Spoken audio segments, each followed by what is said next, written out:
Yo, welcome back to another video. So in today's video, I wanted to show you how mixing can transform a beat that you might think it actually sounds horrible, but just by, applying good mixing, you can actually turn the beat around. Because sometimes that's just what's missing in a beat. It's just not mixed well, and all the levels are not balanced nicely, but it's actually a nice beat. So sometimes before you scrap a beat and say that it doesn't sound good, I think that you should check the mixing first. If you cannot do mixing, then you might want to get someone who can mix it better for you, or watch some mixing tutorials to motivate you so you can feel good, just like this video, so that you can get back into getting everything nicely leveled up and everything. But I'm going to show you step by step how I can turn a beat that sounds like this.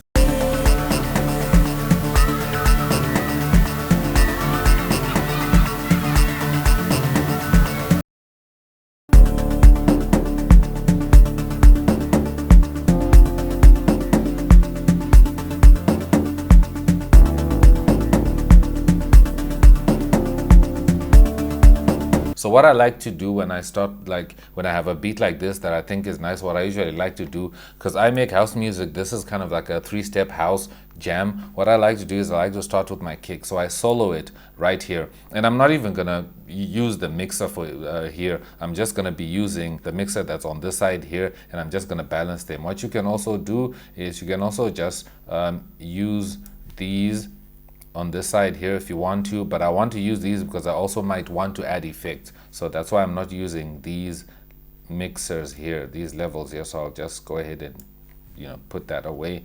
And then what I'll do is I'll just start with the kick. So I want the kick to be at a nice place. And again, the kick is gonna allow me to set my the output level, because it's gonna be the loudest thing in my track.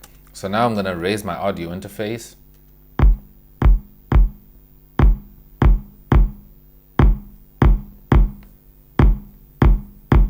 Okay, I think that's a level that's good with my audio interface up. So I can also control my audio interface with an app like this app that you see here. So you can see there's my level. You can see my audio interface level is over 50%. So if I turn it down, this is 50% right here in the middle, and this is like 25%. So I'm around here with my audio interface, just to make sure that the output is loud, and my speakers are loud. My Yamahas are very loud, right? So I think that's a good sound pressure that I think I can work with. Okay, let me put that away. So now my sound is good, and then the next sound I'm going to go to is this next sound here, which is a vocal sound. So I'm just going to unsolo that. That's too loud. Immediately I can hear that's loud, so I'm going to turn it down. Boom. And I'm going to play, and I'm going to try and find a good spot where it can sit with the kick.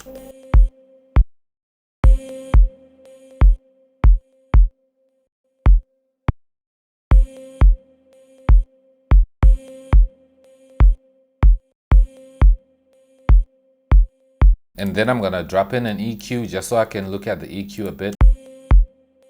And I'm going to drop down some of the high frequencies like this. And then I'm just going to roll off some low frequencies like that. Maybe a little bit of this low mid-range right here. Just like that, so I can be able to raise it a little bit higher. Okay, I think that sounds really good. And then I'm going to turn on the school playground atmosphere sound. That's too loud. I'm going to drop it down like this.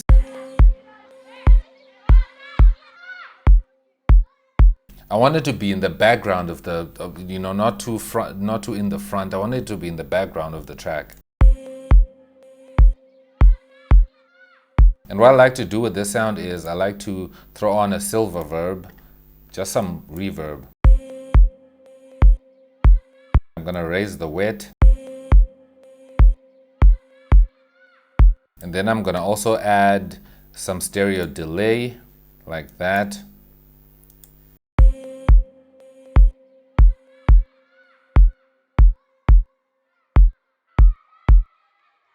Okay, that sounds good. And then next I'm going to move on to this simple analog lead sound. I'm just going to turn that on.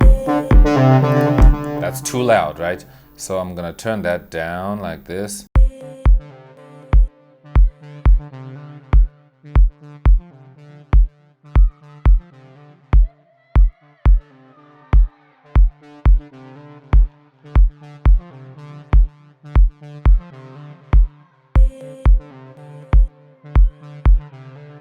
sounds really cool. I'm gonna open my EQ. And I'm gonna turn down this frequency right here. I think it's too present right here. And I know that my high frequencies are going to get brighter by me using the cutoff if I do want to bring up the cutoff. And then I'm going to move on to this next sound here, which is the sound that's right here. You can see there's another sound right here that I also just want to work on, which you can see is kind of like an arpeggio sound here, and it's too loud, so I'm going to turn that down. And I want it to be a background sound.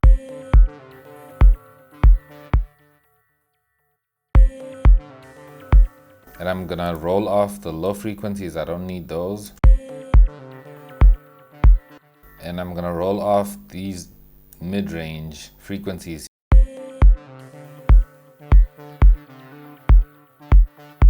And I'm gonna turn on this next drone sound, which is kind of like a, you know, a nice Afro sound. I'm gonna turn it down like that.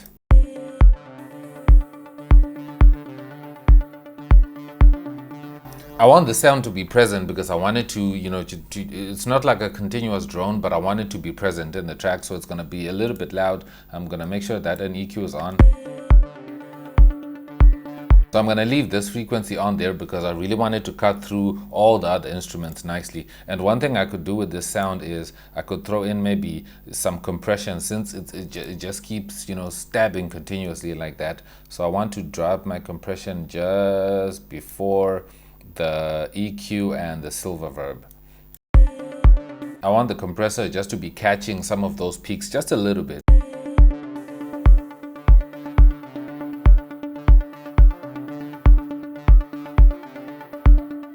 So you can see that it's actually catching that. If I change to the graph,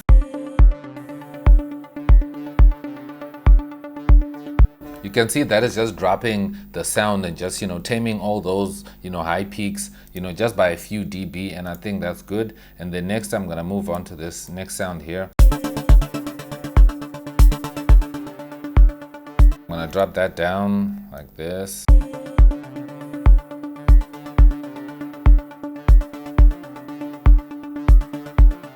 That's good. And then next I'm gonna go to the bass, which is this sound here. I actually didn't name that bass. Let me make sure that I named that bass correctly, and then I'm going to come here and say bass.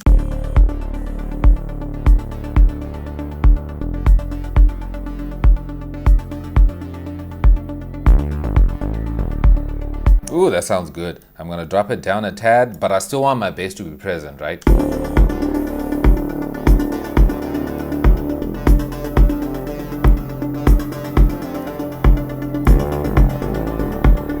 I think I'm comfortable right here, and what I'll do next is I'm gonna add a compressor, and then I'm gonna sidechain it to the kick, which is the perfect kick right here.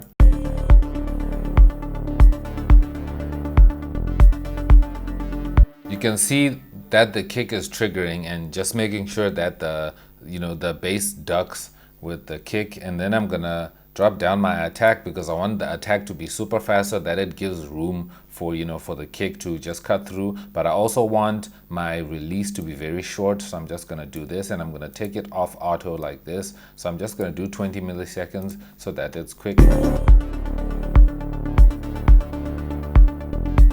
I can also look at the graph here, maybe shorten the release. So you can see that was my kick signal right there, just, you know, ducking the bass. And I can also just play around with the threshold.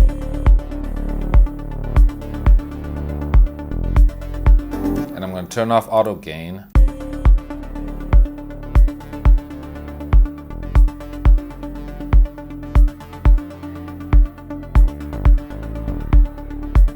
Because the auto gain was trying to compensate for the loss of volume and the loss of amplitude, right? So I think that sounds good. So just to be careful with the bass there. And then I'm gonna move to this loop right here, and I'm just gonna select this section, and I'm gonna turn that on.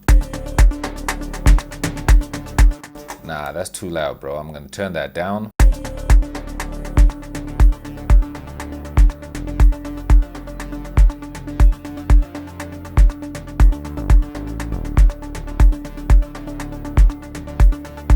And what I like with these loops is that I just like to add a delay because I still want the sound to be dry instead of adding reverb. So it's got some delay on it, but it still sounds dry. So I'm not going to throw on reverb to that sound. And then next I'm going to move to these last sounds here, which I think are going to be fairly easy. So I'm just going to come to this section over here where all of them are playing. These are just percussion sounds that I added here.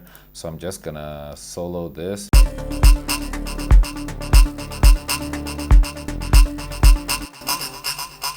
That's too much. I'm going to drop that down. The sound here, I'm just going to drop it down. And I'm also just going to pan it maybe to the right. So I'm going to change my pan to stereo pan, and then I'm just going to pan like this.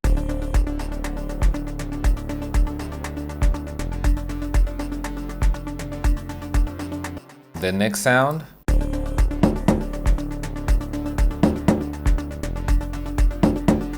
So that's a really nice sound, but then again, it's too loud again. I'm going to drop it down like that.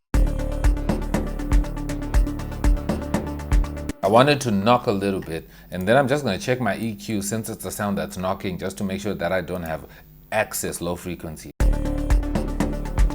Yeah, I'm just going to roll those off a little bit and maybe raise the mid-range. Just like that. And then I'm going to go back to the previous sound because the more I listen now, I think I might need to EQ this sound.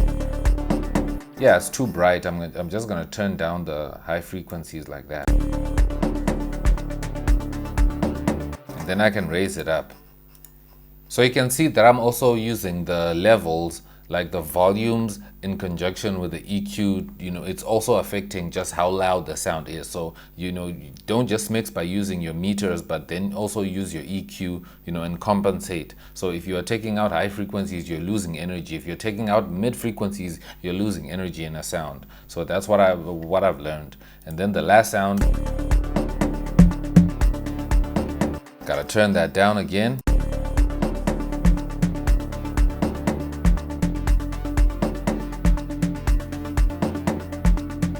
Then I'm going to bring up an EQ again. And I'm just going to roll off some low frequencies, but I still want that, you know, that low presence in there because it's a drum sound.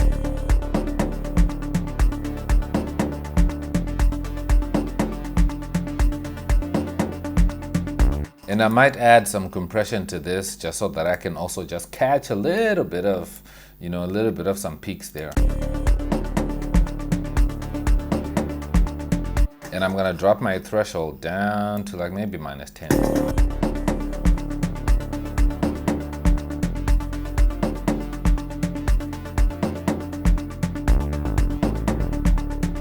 And I can even change the compression type if I want to, and maybe just add some, you know, distortion, maybe some hard distortion right there.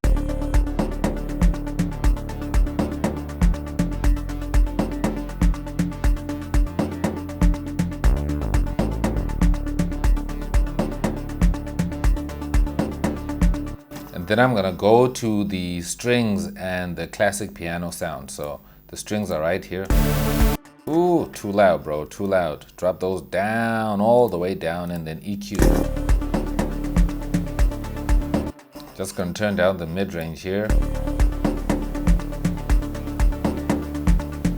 And then with this kind of sound, what I wanna do is I want to throw on something that can help with the stereo. So I might want to throw on some modulation effects. So I might want to throw on maybe a chorus. So I'm going to drop in a chorus.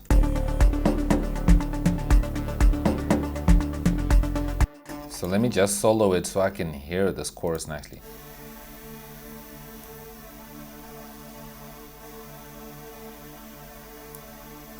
Just to spread it out a little bit, since you know, it feels like it's very narrow. I like that. And the next I'm going to move on to the classic piano right here. So let me just make sure I can hear the whole track.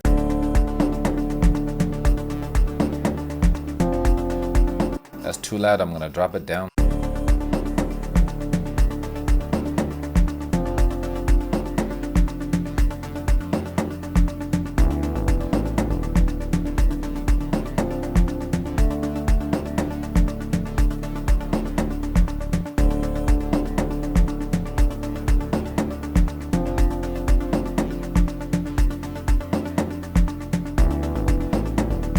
It sounds really cool. I can also open up the EQ. I think there's not much to EQ here. I think everything sounds super good. Everything is sounding super nice. And then now I can go to my mixer, and then what I'm gonna do now is I'm gonna select everything except the kick like this, and then I'm just gonna leave the kick out of it. So I'm gonna select all of these, and then I'm just gonna drop them a tad lower, so that I just drop all of them down while leaving the kick. And then I'm just also gonna drop these guys down like this. Boom, a little bit. And then I'm gonna raise my output volume.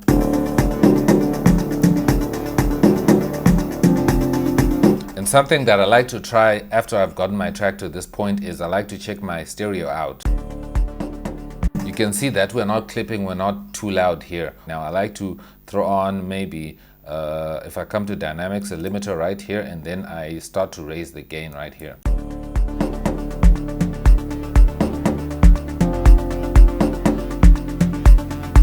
And now I can turn down the level of my audio interface down. I always like to touch it, or I can just, you see now I can bring it back maybe halfway.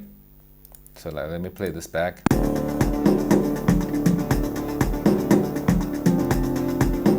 Yeah, I can see my level is back halfway now.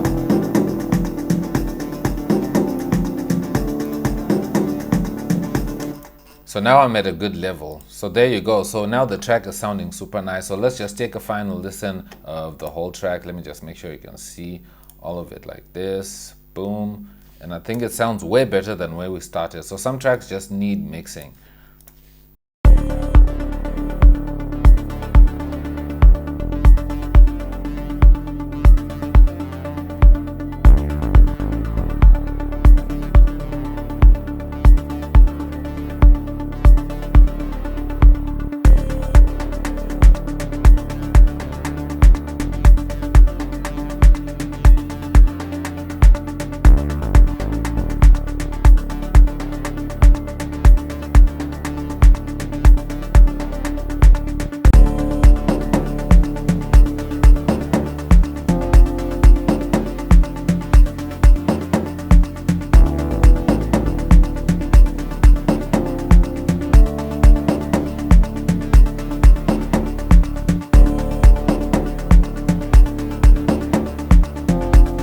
I think this track sounds way better than where we started. So you can see that mixing can actually improve a track like drastically. So mixing is super important. Just balance out everything. You know, you can do all this method in any DAW. It's just not a Logic thing, or whatever you use, you can definitely follow along with what I was doing here and just do this. But mixing is really important. It can take you a beat that you thought sounded horrible and turn it into something. If you want to support the channel, there are links down below. If you found this video helpful, like and also subscribe down below, and I'll see you in my next video. I'm X and I'm out. Peace.